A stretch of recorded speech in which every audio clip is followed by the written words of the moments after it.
All right, everyone, welcome back. This is going to be Chapter 30 in Unit 8. This is Policy Feedback and Learning by Patrick Marier. We've done a whole lot in this course about learning and decision making and information and all this kind of stuff.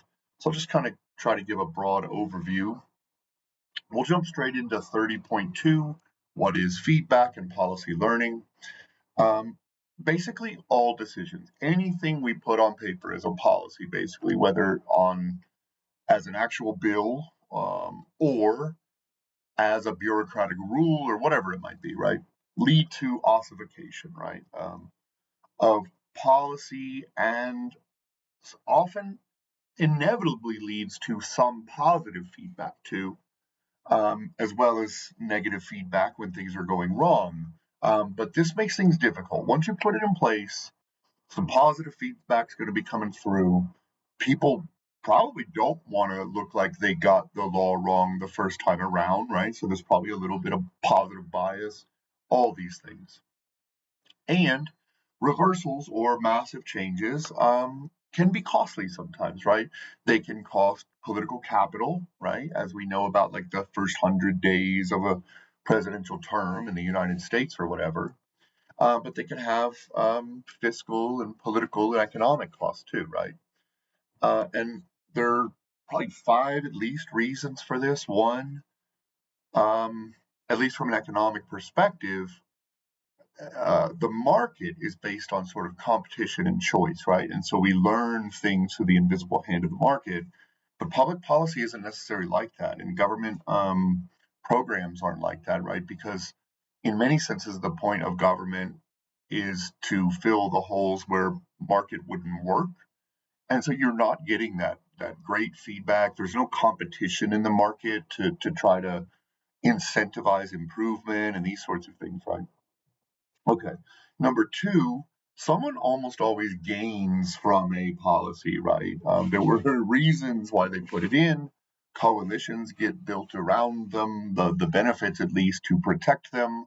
So things like Social Security and the AARP.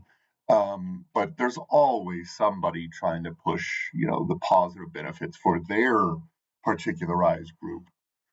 Number three, some institution was probably built to manage and do the logistics and distribute or whatever it might be, whatever came out of the law, right? That something was implemented and now it's got to be put into practice in the real world, right? And so oftentimes an institution will be built to do that, and it's hard to tear down an institution sometimes.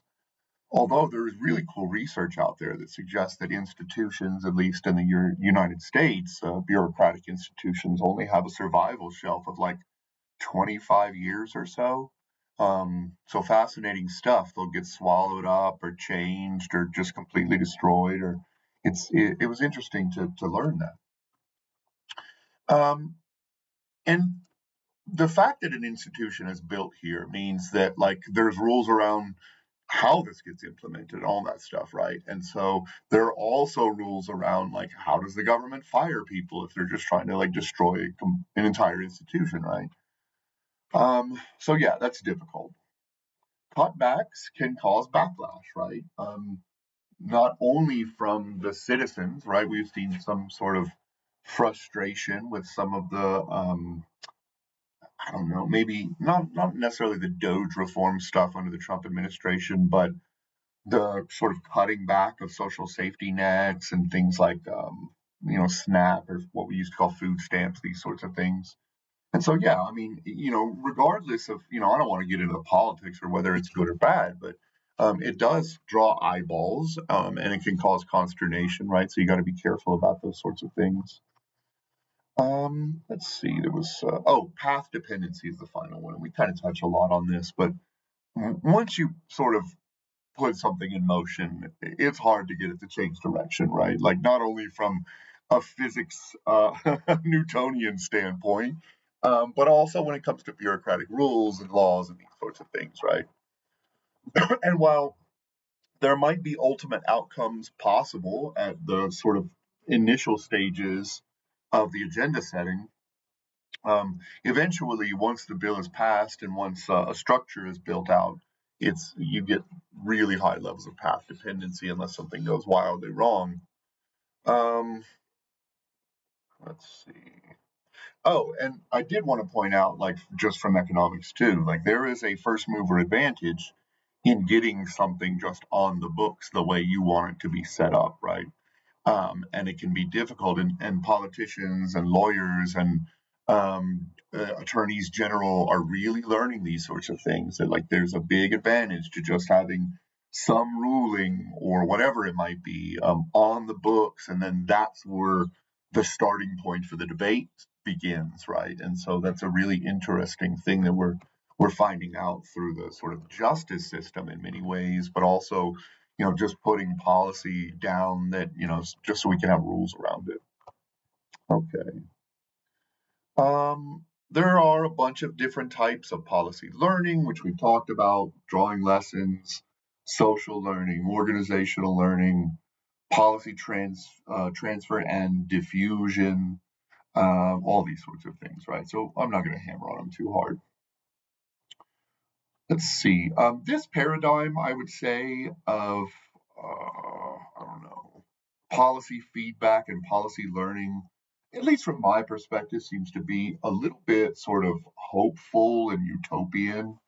Um, it's way more focused on like what is knowledge and these sorts of things than like what are the institutions and what do the politics look like and what are the signals I need to send to my voters or whatever it might be, right?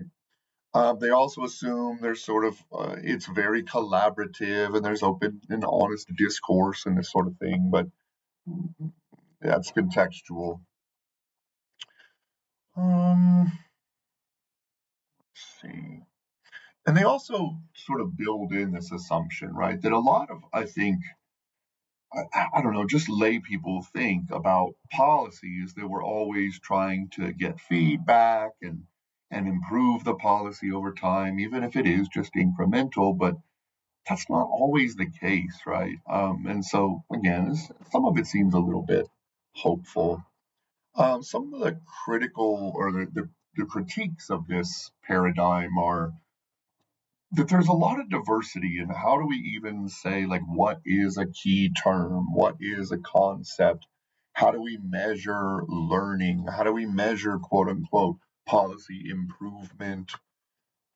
All of these sorts of things, right? And that's data problems too, with what independent variables and dependent variables are we using, all these sorts of things.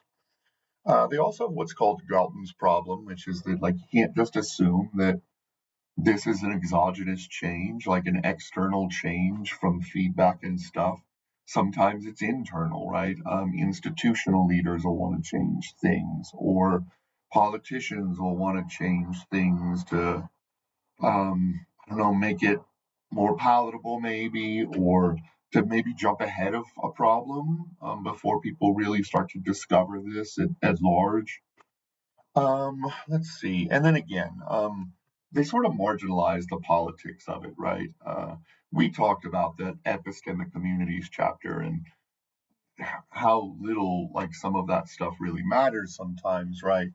Um, and so it's really hard to sometimes, like, of course there are feedback mechanisms and all of this stuff, right? But um, it's difficult. Like, this all seems like the ideal case, I guess I would say. Okay. Section 30.3, they talk about commissions. This is important.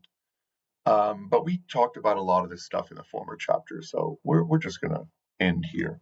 Okay. I like the next one because I'm kind of a data nerd and a science nerd. So I'll see y'all for randomized control trials. All right. Have a great day. Thank you.